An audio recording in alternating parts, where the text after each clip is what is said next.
Le premier, c'est l'athlétisme, évidemment, avec ce scandale qui a éclaté hier, après le scandale de la FIFA, qui déjà monopolisait beaucoup l'attention.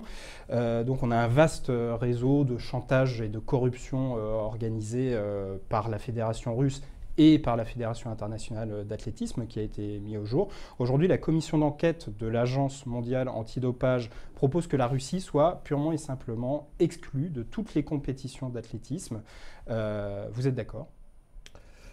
La mesure est forte, mais elle est juste, et le ministre russe d'ailleurs l'a très vite compris, en voulant immédiatement réagir, peut-être pour rattraper le tir par rapport au JO de 2016.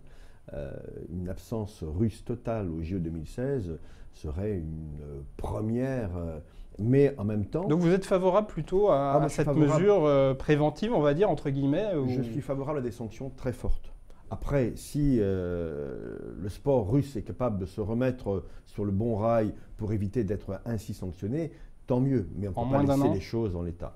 Ce sera compliqué. Et en même temps, je suis intimement convaincu que la menace est tellement forte, l'infamie, c'est une forme d'infamie qui serait ainsi déclarée contre la Russie, serait tellement mal pris par les Russes qui sont capables de se remettre aujourd'hui sur une ligne bien droite. Vous parlez des JO de 2016, mais il y a aussi 2018, parce que votre homologue russe est aussi membre du comité exécutif de la FIFA et président du comité d'organisation de la Coupe du Monde 2018. Alors si l'État russe est complice, est-ce que ce n'est pas aussi l'organisation de cette compétition qui est en cause? Il me paraît difficile de la remettre en cause à ce stade de je dirais, de la procédure et de la construction des stades en Russie.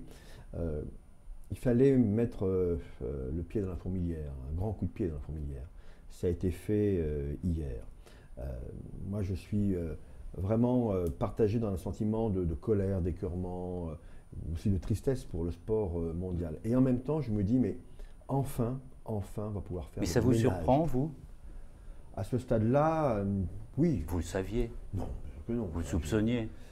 Écoutez, des dopeurs, il y en a toujours eu. Des dopés, il y en a toujours eu. Mais là, nous sommes sur un système d'écrasement organisé des faits de dopage, ce qui est totalement impossible en France. Le fait que le grand sportif français Stéphane Diagana dise que le dopage touche tous les pays, y compris la France, comment est-ce que vous réagissez à ces propos? Je n'ai pas dit que le dopage ne touche pas la France, je dis simplement que le système organisé d'écrasement des affaires de dopage n'est pas possible en France, puisque nous avons une agence française antidopage qui est totalement indépendante, totalement autonome.